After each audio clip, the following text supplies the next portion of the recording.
Le président sud-soudanais Salva Kiir et le premier vice-président Riek Machar ont appelé à l'harmonie institutionnelle dans le pays avant la tenue des élections présidentielles de 2024.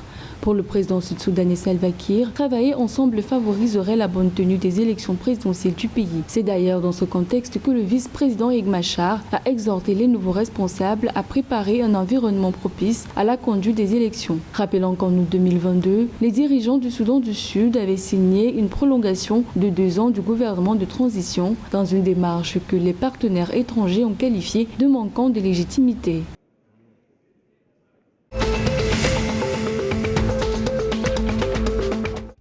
La Tanzanie a reçu le 3 octobre 2023 un nouvel avion, un Boeing 737 MAX 9 pour augmenter la capacité d'Air Tanzania Company Limited. L'acquisition de ce nouvel appareil s'inscrit dans le cadre des efforts du gouvernement pour améliorer le transport aérien et booster la croissance économique du pays. Le ministre des Transports, Makam Mbarawa, a à cet effet déclaré que cet ajout renforcera l'efficacité d'Air Tanzania Company Limited en termes de destinations nationales et internationales. La compagnie aérienne nationale dispose désormais d'une flotte de 14 avions.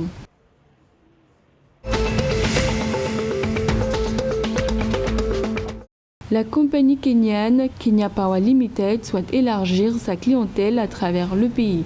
La Société nationale de production et de distribution d'électricité a lancé dans cette optique une initiative visant à connecter plus de 320 000 nouveaux clients au cours des 3 prochains mois. L'entreprise publique a d'ailleurs déclaré avoir résolu tous les problèmes liés à l'approvisionnement en matériel de connexion. Au Kenya, 8,6 millions de foyers ont eu accès à l'électricité en 2021 contre 7,3 millions en 2022 selon l'autorité des régulations de l'énergie et du pétrole. Plus de 75% de la population kenyane a accès à l'énergie.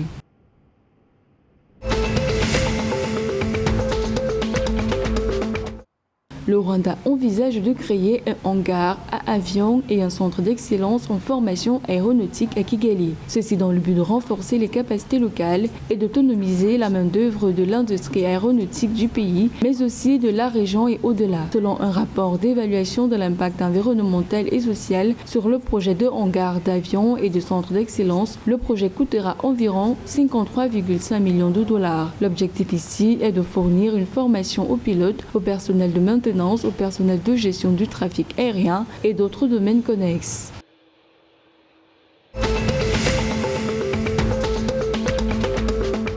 L'État de Geradef au Soudan a déclaré une épidémie de choléra après la confirmation de 4 des 264 cas suspects et 16 décès associés à cette maladie signalés depuis le 25 septembre 2023. À cet effet, l'Organisation mondiale de la santé mène des enquêtes pour déterminer si le choléra s'est étendu aux États de Khartoum et Kordofan du Sud, où une augmentation des cas de diarrhée aqueuse aiguë a été signalée, soulignant que le Soudan est confronté à des déplacements massifs sans précédent, à des épidémies et à une malnutrition en raison du conflit qui a débuté à la mi-avril 2023 entre différentes factions militaires et qui a été exacerbé par des pluies torrentielles et des inondations.